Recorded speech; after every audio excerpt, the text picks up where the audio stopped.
Hi, I'm here at the Millionaire Corner. I'm at the Writer's Block with Kent, talking about what you should be checking out this week on our website. How you doing today? I'm good. How are you? Pretty good. So what should our viewers be looking for? On Fridays, I do my sports blog, and with all that went on this week in sports, it's about the Donald Sterling situation, and it's a lot of it has to do with the ramifications of the Donald Sterling event. The fact that they have told him he has to sell his team and banned him from the games in the league doesn't mean that the situation's over. There's going to be a lawsuit. There's a lot of people that need to be satisfied that the situation is resolved, and it's opened up a can of worms in terms of racism in professional sports. Donald Sterling is not the only racist that happens to own a team, and there's a lot of stories that have to be told, and so it's a situation that's going to last for quite a while. Have you ever met him or sat down with him and interviewed him? Yes, I actually went to dinner with him once. Really? Oh my God, I asked a question that actually matters. Really? Okay, well, what's his character like?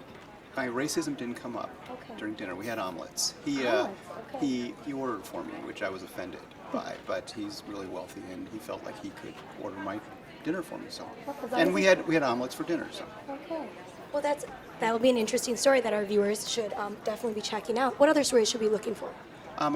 For Monday, there's a story about the existence of online colleges and whether they are considered viable ways to get an education. And the topic is whether online colleges will someday force what's called brick and mortar universities or on the ground universities to simply disappear. The cost of going away to college is so high, and the cost of online colleges is so low that there's a lot of talk about whether it's just okay to sit at home and get your college degree. The big issue is whether employers are going to accept a degree from an online college, and a lot of them are. Human resources firms and organizations are saying, if you can show that you've got the skills we need, the actual university you went to doesn't really matter. The other point to that is, people that take online college courses are often people that already work. Okay. And so they're showing the initiative to go out and have a job and then to get a further education, as opposed to the kids who go away to school who are looking for their first job and have basically spent the last 4 years partying in between classes.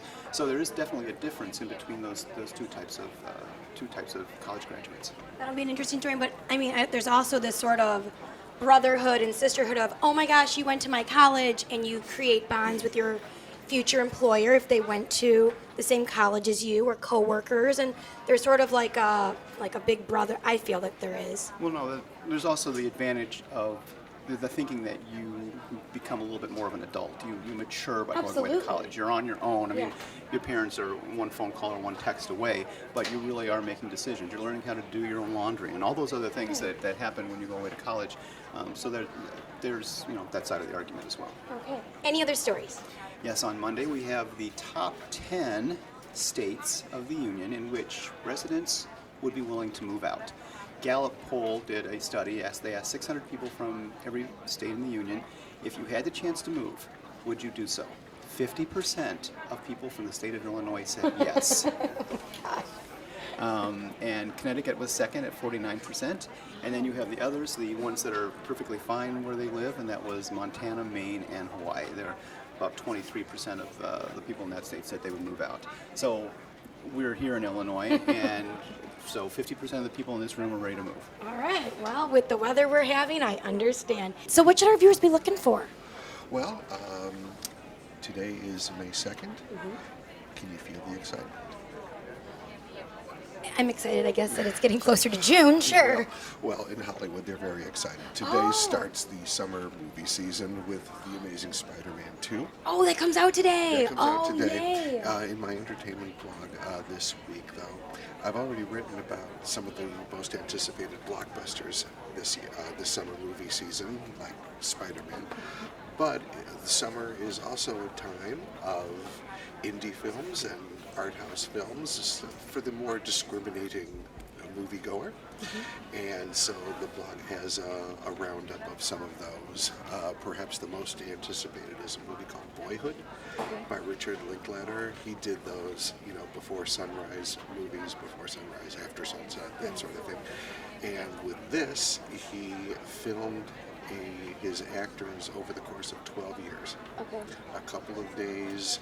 It's not a documentary, it's a fictional story. It's a coming of age story about a childhood divorce. And he filmed his actors a couple of days for 12 years. So you actually watch this boy grow up before your eyes. Wow. It's really something. I'm going to see a movie tonight called The Lock, which takes place entirely inside a car. It's just one guy driving, and so we'll see how that goes. Yeah. So he literally drives that movie. So I'm looking forward to that.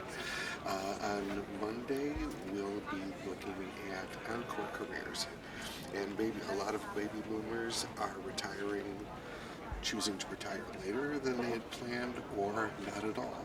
And there's many reasons for that. Some of them had their savings decimated by the recession. But baby boomers are also, they like to think of themselves, or we like to think of ourselves, everyone, as an engaged generation, vital generation. Yeah. They want to stay in the thick of things. They also want those health benefits. Of course. So baby boomers are staying in the workplace longer, and we'll have a story about that. Other topics we'll be looking at next week. Graduation is coming, and we look at consumer spending trends among affluent households, household graduation, high school graduation gifts, college graduation gifts. What do they think is proper to spend? That sort of thing. And then, of course, next Sunday, Mother's Day. Yes. So we'll be looking at how affluent households celebrate Mother's Day, what they're spending, that sort of thing. All right. Because we know from the National Retail Federation that Mother's Day is one of the top spending holidays. Really? Yeah. That's Father's wonderful. Day, not so much. Oh. But to Mother's Day, yes. Stop by here Monday to check out all of these great stories and vlogs that we have for you at Millionaire Corner. I'm Heather Kiley. Thanks so much for watching.